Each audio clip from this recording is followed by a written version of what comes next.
اعوذ باللہ من الشیطان الرجیم، بسم اللہ الرحمن الرحیم۔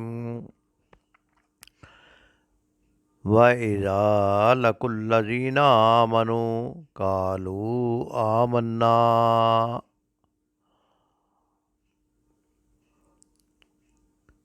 جب یہ ایمان لانے والوں سے ملتے ہیں تو کہتے ہیں ہم بھی ایمان لائے۔ وَإِذَا خَلَا بَعْضُهُمْ إِلَىٰ بَعْضٍ قَالُوا أَتُحَدِّثُونَهُم بِمَا فَتَحَ اللَّهُ عَلَيْكُمْ لِيُحَاجُّوكُم بِهِ عِندَ رَبِّكُمْ۔ پھر جب وہ آپس میں ایک دوسرے سے تخلیہ کی بات چیت ہوتی ہے، یعنی اکیلے میں ملتے ہیں، تو کہتے ہیں بے وقوف ہو گئے ہو، ان لوگوں کو وہ باتیں بتاتے ہو جو اللہ نے تم پر کھولی ہیں، تاکہ تمہارے رب کے سامنے انہیں حجت میں پیش کرے۔ افلا تعقلون، کیا تم عقل نہیں رکھتے؟ کیا تم سمجھتے نہیں ہو؟ آپس میں ایک دوسرے کو سمجھا رہے ہیں کہ عقل کرو، سمجھو، ان کو وہ باتیں نہ بتاؤ جو ہمیں ہماری کتابوں میں نبی کریم صلی اللہ علیہ وسلم کا متعلق لکھی گئی ہیں، کیونکہ نبی کریم صلی اللہ علیہ وسلم کا متعلق جو پیشین گوئیاں تھیں وہ سب پیشین گوئیوں کی بنیاد پر یہ یہودی پہچان چکے تھے کہ یہی وہ نبی ہیں جس کے متعلق ہماری کتابوں میں پیش گوئی کی گئی تھی۔ وَإِذَا لَقُوا الَّذِينَ،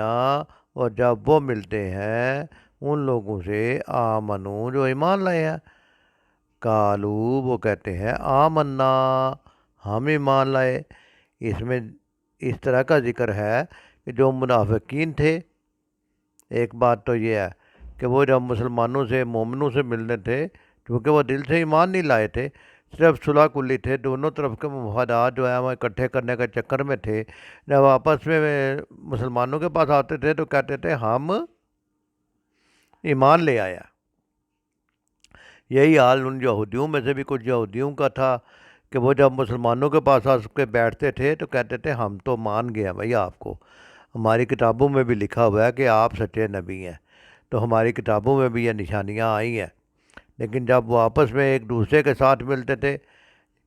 یا وہ منافقین ہوتے واپس جا کے اپنے یہودی دوستوں کے ساتھ جا کے بیٹھتے، یا وہ یہودی ہوتے جو صرف نبی کے وسلم کے مجلس میں آ کے بیٹھ کے اپنے مفادات حاصل کرنے کے لیے یا صرف ان سے دوستی ظاہر کرنے کے لیے کہتے ہیں ہم بھی ایمان لے آئے ہیں، واپس جاتے تو کہتے ہیں ہم نہ ایمان نہیں لے کے آئے، ہم تو ویسے ان کے ساتھ بیٹھے تھے۔ تو وہ ساتھی کہتے ہیں کہ تم ان کو وہ باتیں کیوں بتاتے ہو جو اللہ نے ہم پر کھولی ہیں، کہ جہاں جیسے ہماری کتابوں میں نبی صلی اللہ علیہ وسلم مطلب جو کچھ لکھا ہوا ہے کہ وہ سچے نبی ہیں، ایسی باتیں تم انہیں جا کے بتا دیتے ہو۔ تو وہ یہ سمجھتے تھے کہ تاکہ قالوا اتحدثونہم بما فتح اللہ، کیا تم ان کو وہ باتیں بتاتے ہو جو اللہ نے تم کے اوپر کھول دی ہیں، علیکم لیحاجوکم بہ عند ربکم، تاکہ وہ حجت پیش کریں، دلیل کے طور پہ پیش کریں تمہارے رب کے پاس، یعنی جب مر کے یقین تو وہ بھی رکھتے رہے مرنا ہے اور اللہ کے پاس جانا ہے، تو جب اللہ کے پاس حاضر ہوں گے تو انہیں حجت کے طور پہ پیش کریں۔ افلا تعقلون، تو کیا تم عقل نہیں رکھتے؟ کیا تم سمجھتے نہیں ہو؟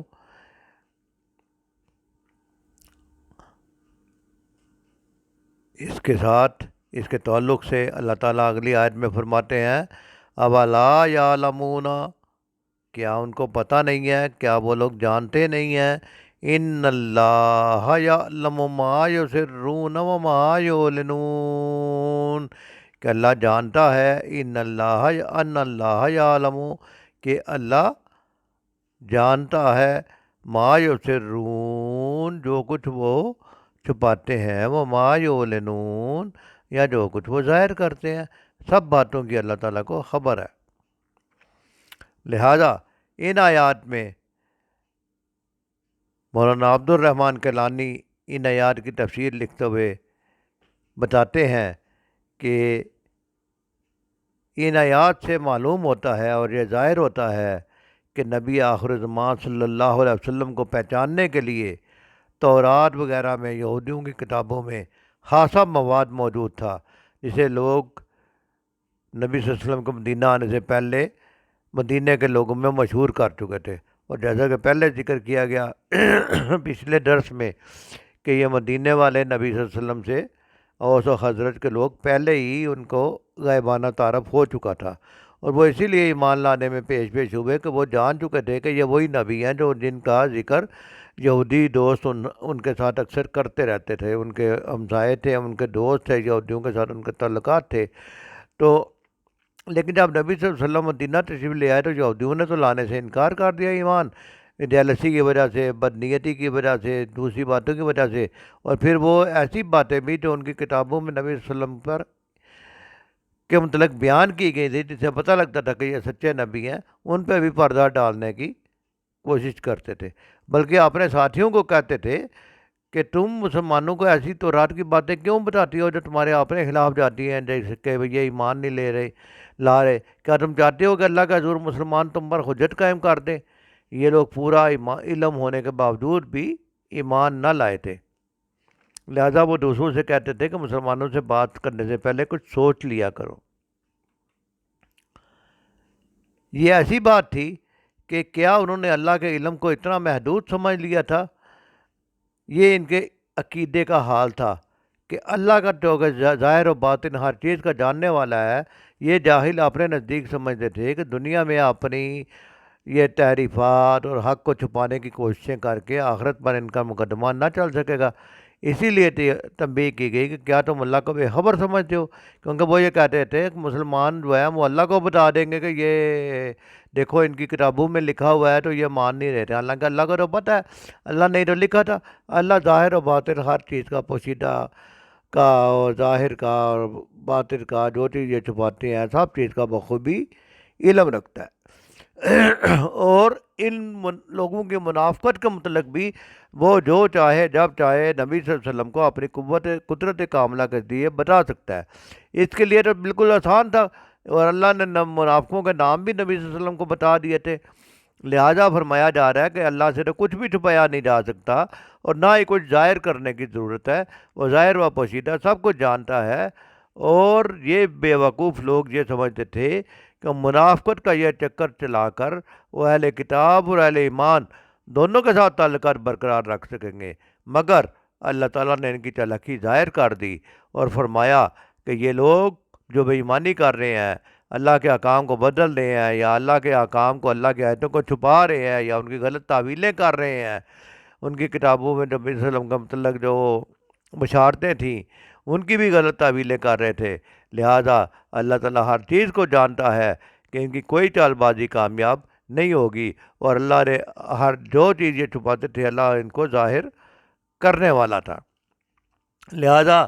یہ ان کی بے وقوفی تھی کہ وہ سمجھتے تھے کہ اللہ کو ان باتوں کا علم نہیں ہے، اور مسلمانوں سے چھپا کے وہ سمجھیں گے کہ وہ اپنی چلاکیوں میں کامیاب ہو گئے ہیں، حالانکہ اللہ نبی صلی اللہ علیہ وسلم سچے نبی تھے، اور اللہ کے پاس نبی صلی اللہ علیہ وسلم کے پاس وحی آتی تھی، لہٰذا اللہ تعالیٰ نبی صلی اللہ علیہ وسلم پر تمام چیزیں ظاہر کرنے والا تھا، اور اللہ تعالیٰ جو اس چیز کو چاہتے تھے اس کی خبر نبی کریم صلی اللہ علیہ وسلم کو دے دیتے تھے۔ لہٰذا ہمیں بھی اپنے اعمال میں یہ سمجھنا چاہیے کہ اللہ تعالیٰ ہمارے تمام اعمال سے بے خبر ہے، کوئی چھپ کر کرے گناہ یا کوئی ظاہر ہو کر کے کرے، کوئی نیکی چھپ کر ہو یا کوئی نیکی ظاہر کر کے کرے، بہرحال نہ اپنی نیکی کا چرچا کرنا چاہیے، نہ لوگوں کے گناہوں کو اٹھالنا چاہیے، کیونکہ اللہ تعالیٰ ظاہر و باطن ہر چیز کو جانتے ہیں، صرف اپنے اعمال کی فکر کی جائے اور اصلاح احوال کی فکر کی جائے، تاکہ معاشرہ میں اللہ تعالیٰ کا دین پھیلے اور اللہ تعالیٰ کی جو ہے وہ حکم جو ہے وہ نافذ ہوں، اور اللہ کا دین غالب آ جائے، اور لوگوں کی چلاکیاں، لوگوں کی چال بازیاں اور بے ایمانیاں اور چھپانے کی جو حرکتیں ہیں وہ سمجھ لیں کہ یہ سب بیکار چیزیں ہیں، اصل حکم اللہ کا حکم ہے۔ اللہ تعالیٰ مسلمانوں کو کامیابی عطا فرمائے، دین پر چلنے کی توفیق عطا فرمائے، اور یہ سمجھنے کی توفیق عطا فرمائے کہ اللہ تعالیٰ سے کوئی بھی چیز چھپی ہوئی نہیں رہ سکتی۔ اللہ سے نہ کچھ چھپایا جا سکتا ہے، نہ ہمیں خود سے ظاہر کرنے کی ضرورت ہے۔ اللہ ظاہر و پوشیدہ سب چیزوں کو جانتا ہے۔ اللہ تعالی ہماری دنیا اور آخرت کامیاب کرے، اور دنیا اور آخرت میں ہمیں اچھا اچھا انجام فرمائے، اور دنیا میں بہتے ہوئے بہتر عمل کرنے کی توفیق عطا فرمائے۔ وما علینا الا البلاغ۔